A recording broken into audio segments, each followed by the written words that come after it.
Hello everyone, Papa Kenn here of PapaKennMedia, bringing you my very first mini-review for the Philip DeFranco Movie Club.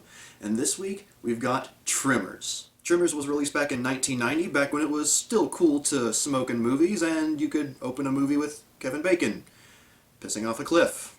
Now I'm just going to come out and say it, I enjoy this movie. I like it quite a bit. It's not a good movie in the traditional sense. It's definitely a B movie, whether you consider it more of a horror movie or a sci-fi. It's not particularly scary, and I don't think it was really considered scary back in 1990. But yeah, it's very much a B horror slash sci-fi movie, and it is one of possibly the most glorious B sci-fi horror movies I've ever seen. It's not badly made. It's actually it was made quite well. The cinematography isn't bad. It looks good. I mean, hell, it looks better than pretty much anything on sci-fi. No, I refuse to call it Sci-Fi Channel. The sci-fi channel looks better than pretty much anything on that channel these days. And it's good overall, except for the acting in a lot of cases, and, well, some of the scenes with the monsters in them. No, actually, I'm wrong.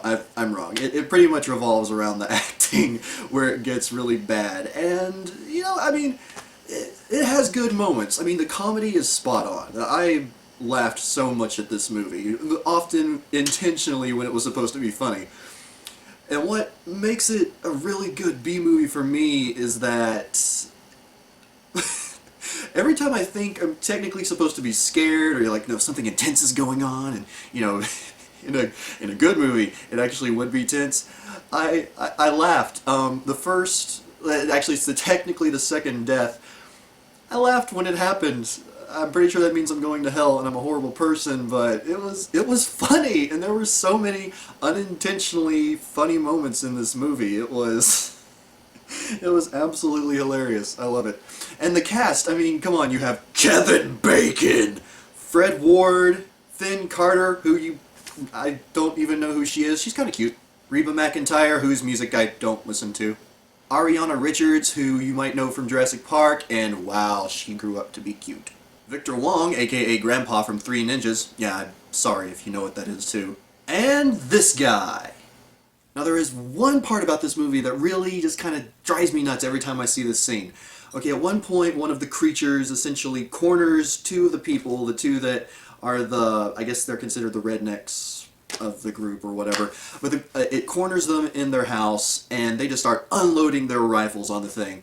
And these are rifles, it's a manual action, I'm a gun owner, I should know this, but basically it's like they unload on it, and it's you know, they're doing pretty good. It's just like click, click, boom, click, click, boom, but then the camera pans, and there's a wall of just every gun you could imagine, basically. They have rifles, they have automatics, they have shotguns. I think the only thing they didn't have was a bazooka. And every time I see that, I just keep thinking, as soon as it broke out of the wall, why didn't you turn around and grab the rifle? Why didn't you just grab the Uzi and just start going, why?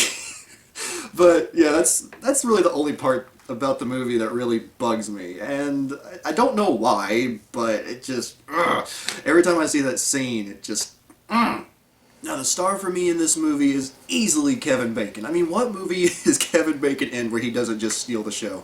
But seriously, the man his overacting in this film rivals Jim Carrey in some of his greatest movies. It's absolutely hilarious. And really, if it wasn't for him, the movie wouldn't be nearly as good as it is. I mean, we can just basically admit that, can't we? Kevin Bacon makes this movie so much better. And not to take away from what the other characters do, well, maybe a couple of them, but really, I mean, it's all about Kevin Bacon and the overacting, and I was cracking up. I really do enjoy this movie, probably for the wrong reasons, but I mean, it failed in the box office apparently, and it got a huge following after it got out onto VHS. Yeah, it was VHS back in the day. God, I'm old.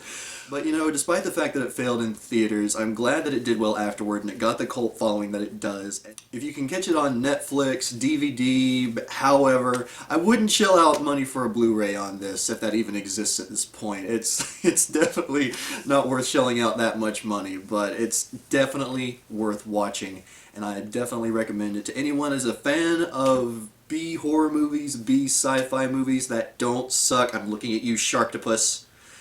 And, you know, just see the movie. It's really good. I enjoy it. And if you enjoy having a good laugh, I think you'll enjoy it as well. Well, everyone, I hope you have a great time, and I'll see you next review.